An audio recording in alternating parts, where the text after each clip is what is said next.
Welcome back. The International Labour Organization is hosting an academy designed for stakeholders dealing with migration issues. This is the first time that it's being held in Africa. Policy planners, representatives of workers and employers organizations, and experts from international development agencies will be provided with advanced knowledge to better understand labour migration challenges and opportunities in a changing political, economic and social context. It is the first time this academy is hosted in Africa. Participants will be trained on the role and development of labour migration and mobility issues.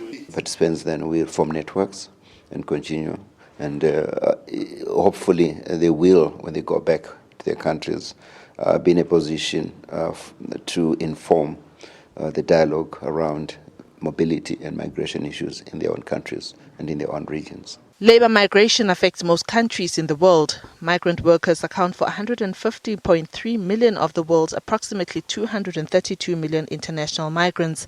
While the migration process on its own carries challenges of governance and migrant worker protection, countries are already moving towards correcting this. In South Africa, the relationship between labour and government has been commended. We believe that this relationship, as we call tripartitism, is critical, really, in terms of fairness in the workplace and ensuring that all the actors in the workplace, together with those parts of the government responsible for the working environment in the country, mainly labour ministries, of course, work together on this. And this is particularly critical, we see, when it comes to the protection of those workers who are considered more at risk. And migrant workers, low-skilled migrant workers, form such a population. And there are some countries in the world that don't have trade unions or limit trade union rights.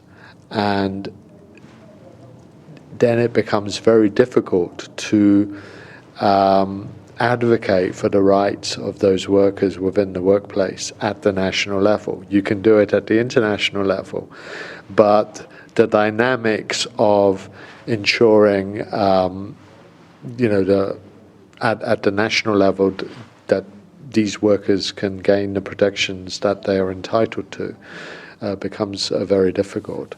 Migrant workers contribute greatly to the development of both their countries of origin and of the countries where they work. But it is the benefits that migrant workers bring which are often overlooked.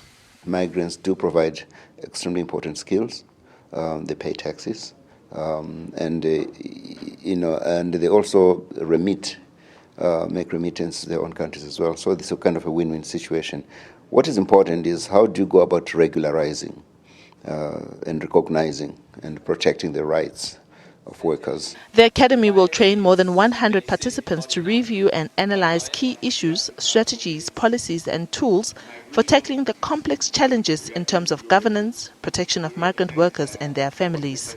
Diabo Seto, SABC News, Johannesburg.